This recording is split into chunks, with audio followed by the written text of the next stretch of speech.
جی حضرت صاحب، آپ کو کیا مسئلہ پیش آیا ہے ادھر اپنا لاہور ملتان موٹر وے پر؟ کیا پریشانی ہے آپ کو؟ ہم ملتان سے لاہور جا رہے ہیں اور RT 974 پہ ہم کھڑے ہیں۔ ہماری 3 گھنٹے سے گاڑی یہاں خراب ہے، کرنٹ اس کا غائب ہو چکا ہے۔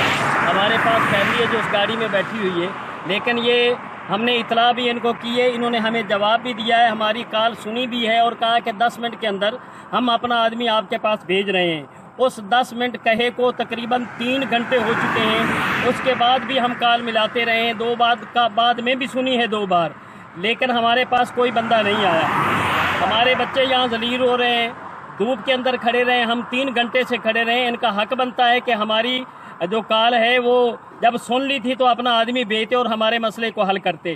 حالانکہ موٹر وے کا اصول ہے، جو ان کے بندے ہیں انہوں نے خود ہمیں بتایا ہے اس سے پہلے جب ہم آ رہے تھے پچھلی بار، کہ 12 کلومیٹر میں ادھر ہماری گاڑی ہوتی، 12 کلومیٹر میں ادھر ہوتی ہے، گاڑی گھوم رہی ہوتی ہے۔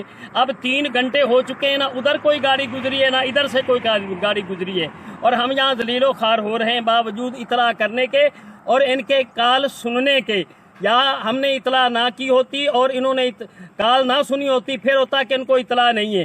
ہم حکام بالا سے اپیل کرتے ہیں کہ ان کو کڑی سے کڑی سزا دیں اور پابند کریں کہ جو مسافر ہیں ان کو ذلیل و خوار نہ کریں۔ جی حضرت صاحب کا کہنا ہے کہ ابھی تک نہ کوئی موٹر وے پولیس کی گاڑی ادھر آئی ہے، نہ ادھر اس سائڈ پر آئی ہے، نہ اس سائڈ پر آئی ہے۔ 3 گھنٹے سے نہ موٹر وے پولیس کی کوئی گاڑی آئی ہے، تو نہ ہی کوئی موٹر وے ورک شاپ کی گاڑی آئی ہے۔ ہم نے اطلاع بھی کی ہے، اس کے باوجود بھی انہوں نے اگنور کیا ہے۔ ان کے ساتھ فیملی ہے، چھوٹے چھوٹے بچے ہیں، وہ ذلیل و خوار ہو رہے ہیں۔ ہمارا اعلیٰ حکام سے مطالبہ ہے اور موٹر وے پولیس کے اعلیٰ افسران سے مطالبہ ہے کہ ان کو کڑی سی کڑی سزا دیں اور ان سے اس کا نوٹس لیں۔